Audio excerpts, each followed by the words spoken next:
Olá, estamos aqui na TVD, nessa cobertura especial do FutureCon, falando de negócios, transformação digital e cybersecurity. Eu estou recebendo aqui para bater um papo agora conosco, aqui no nosso stand, a Patrícia Peck, que dispensa apresentações, né? Patrícia Peck está à frente da Peck Associados e cada vez mais a Patrícia está envolvida, né, com essas questões que envolvem tanto o direito digital como a maneira como as empresas estão lidando com o cenário de ataques. Tudo bem, Patrícia? Ai, tudo, Graça. Que alegria. Obrigada pelo convite. Eu que agradeço. Você sempre deixando essa pauta em evidência, né? Com certeza, né? Nós estamos aqui, Patrícia, num evento que tradicionalmente, né, começou como Telecom, hoje virou um evento de negócios. E a gente está percebendo quanto as empresas, nesse evento, estão pelo menos preocupadas em inserir a questão da segurança nesse contexto. Mas aí surge uma dúvida cruel. A velocidade hoje da transformação digital é aceleradíssima. E a questão da segurança, muitas vezes, exige um pouquinho de trava, um pouquinho de vamos parar, vamos pensar. Cautela, E aí parece que uma coisa não combina muito com a outra. Pelo que você está acompanhando, você acha de verdade que a segurança pode estar no mesmo timing da transformação digital?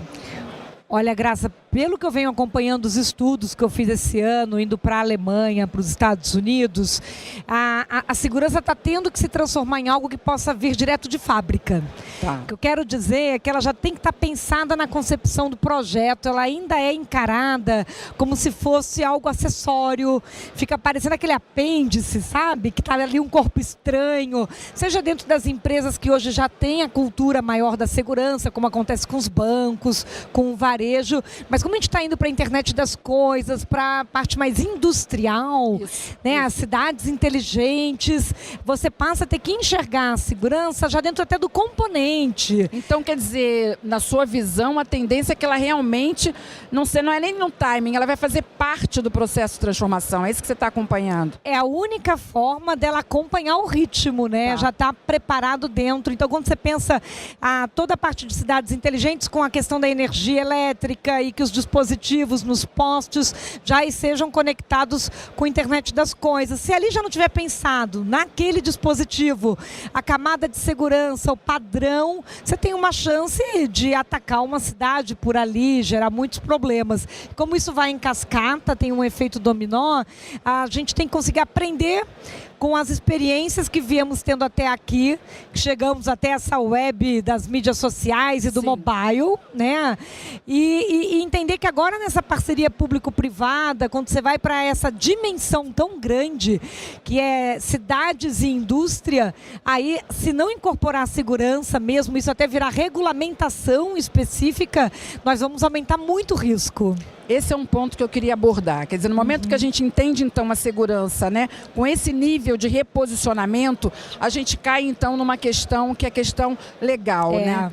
Esse é um ponto também que eu queria questionar por você ser uma expert no assunto. Hoje nós temos no Brasil, né, uma lei que está sendo costurada aí, uma lei de gabinete, que seria uma nova ou uma lei de segurança cibernética, uma lei nacional de segurança cibernética ou segurança da informação. Ao mesmo tempo, a gente tem lei de proteção de dados, ao mesmo tempo tem o Marco Civil ainda tentando avançar em algumas áreas. Quer dizer, o que a gente percebe hoje, né? Que, na verdade, ainda falta esse respaldo legal. Como é que você imagina esse cronograma? Você acha que é possível ter uma lei de segurança da informação sem uma lei de proteção de dados? Como é que você acredita que a gente vai avançar para dar esse respaldo no momento que a gente tiver essas cidades inteligentes, por exemplo, né?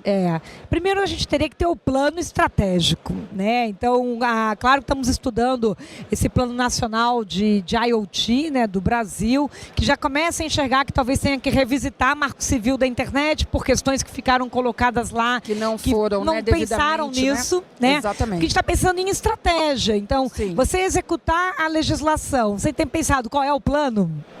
Realmente gera desintonia, desintegração. A gente vive a sociedade dos dados. Se o dado é o bem mais valioso na sociedade atual, digital, tudo que girar em torno do poder usar o dado, que aí vai bater em privacidade, ou do proteger o dado, que aí vai bater em segurança, exige sim essa diretriz do próprio Estado para que você possa criar regras que sejam aplicáveis para vários segmentos no mesmo padrão. Senão você pode gerar ou um risco para cidadão, consumidor, né? Alguma questão ali que ele não está sendo protegida, para a própria concorrência, né? Então, o que eu vejo com a nossa experiência é... Poderíamos ter tido já um passo maior pensando autorregulamentação de mercado. Tá. Acredito que eventos como esse, aqui na FutureCon, quando vai para o balcão de negócio, já deveria pensar mais como que nós nos autorregulamos, que poderíamos construir disso como um guideline. Porque depois, quando chega o regulador, né, no legislativo para gerar uma lei, ele se inspiraria nessa soft law, nessa referência. E nós podemos nos inspirar no que está acontecendo na Europa.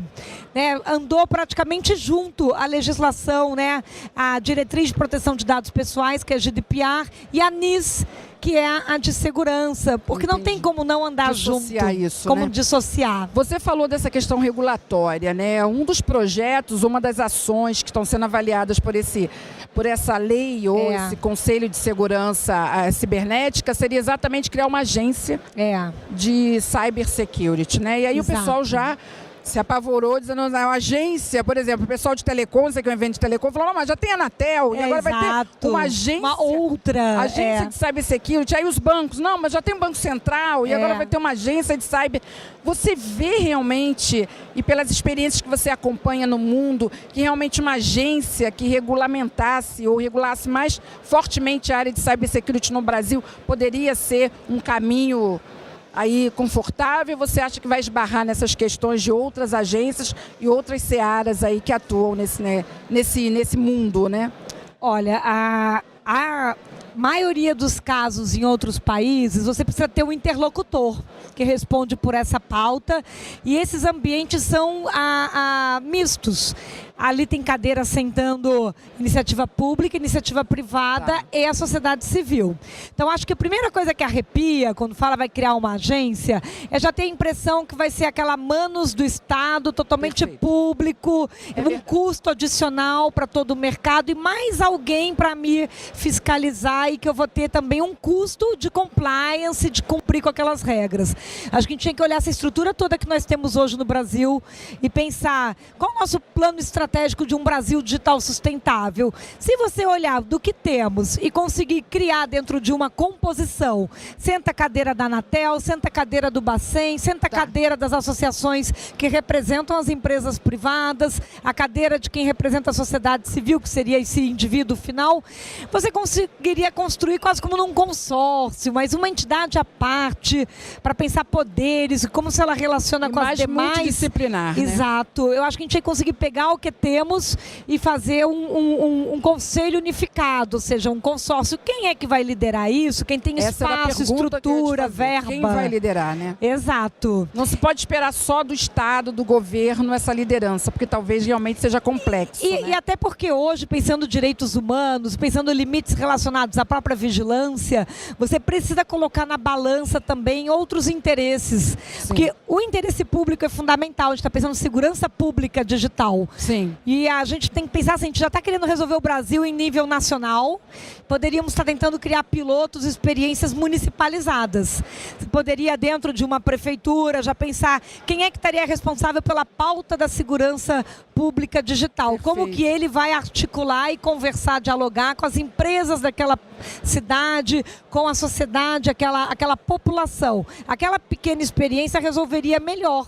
A experiência europeia começou assim. Do que tentar ter um modelo nacional, né, com esse nível de complexidade que o próprio Brasil tem, né? E que não vai alcançar todas as realidades, né? Então, hoje estaria muito mais favorável fazer um piloto, por exemplo, em São Paulo, né? Então, Perfeito. Você começa a partir da Smart City e constrói.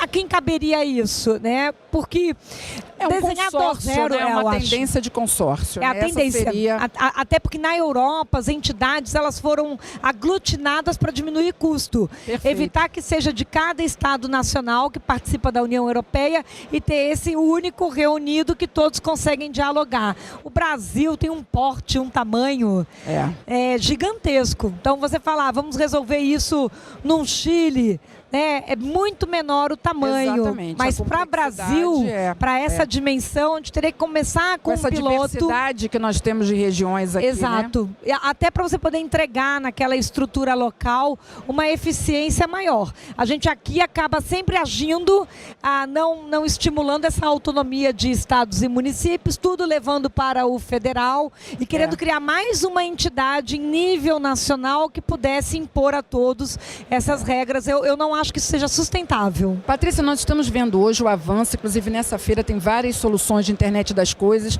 junto com inteligência artificial. E aí a gente começa realmente a entrar num novo debate, né? Que seriam os carros inteligentes e tudo isso que vai juntar essas tecnologias, mas ao mesmo tempo a gente vai ficar um pouquinho confuso em relação a quem tem o poder sobre isso. E no caso, por exemplo, de um carro, se houver um acidente, digamos, com um carro inteligente, de quem é a culpa disso? Né? Como é que a gente vai culpabilizar isso com tantos personagens participando desse processo? O que você está vendo, como você está acompanhando essa combinação de IoT com inteligência artificial?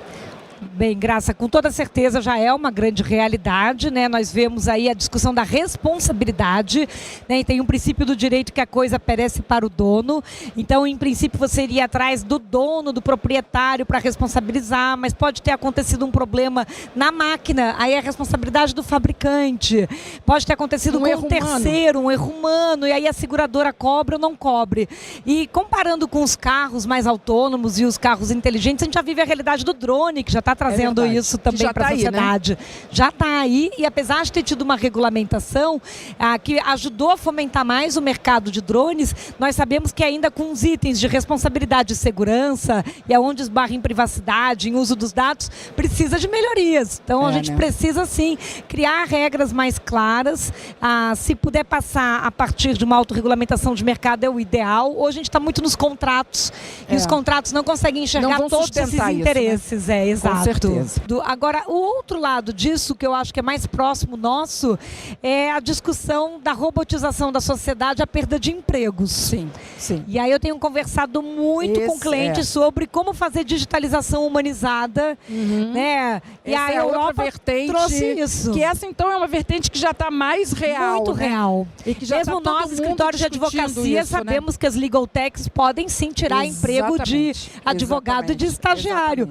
Não podemos barrar a inovação, mas como fazer essa transição? Como eu também capacito mais tecnicamente aquela pessoa para colocá-la num novo emprego? Né? Isso. Na Europa saiu uma discussão recente agora, de final de 2016 para cá, e que a Comissão Europeia, que é de Direitos Civis, que está debatendo a robotização da sociedade, fala que assim, o robô não poderia tirar o emprego de um humano, mas nós sabemos que o motivo de colocar o robô para gerar eficiência da automação acaba tendo isso como consequência, né? Então é o efeito colateral que a gente vai ter que lidar com ele, né? De alguma maneira, vamos precisar de uma regulamentação mais clara sobre isso. Com certeza. E ainda volto, para mim ainda a melhor estratégia é que a gente, como sociedade de negócios, empresas, antecipe isso, crie uma autorregulamentação, um código de ética inicial em cima de um instituto, de uma instituição que represente o mercado, para daí também dialogar melhor com a autoridade. Quer dizer, é preciso que a área privada se articule de alguma forma, né? Não fique só numa posição passiva esperando que venha do Estado, do governo, alguma ação regulatória. Eu acho fundamental, Graça. Acho que naquele quesito da segurança e da inteligência artificial, nós devíamos estar ditando a referência por mercado.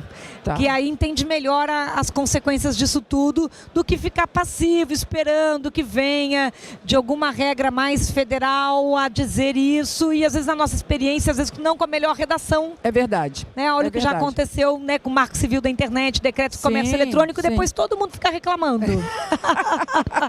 Perfeito, Patrícia. Isso. Olha, obrigada pela entrevista, por você participar aqui conosco nessa cobertura especial. Espero que estejamos juntas, com certeza estaremos em outras oportunidades para discutir bastante esses desafios que as tecnologias, né, avançadas estão trazendo aí para o cenário das pessoas e para o cenário corporativo. Eu agradeço a oportunidade, né? Acho que lembrar sempre do pensador técnico-jurídico que junto o pilar do direito e da segurança devia estar fazendo parte de todas as reuniões de briefing. É verdade, é verdade. Obrigada. Obrigada, então, a Patrícia e obrigada a vocês. E nos aguardem, continuamos com as nossas entrevistas aqui especiais da TVD no FutureCom. Orchestrating a Brighter World, NEC.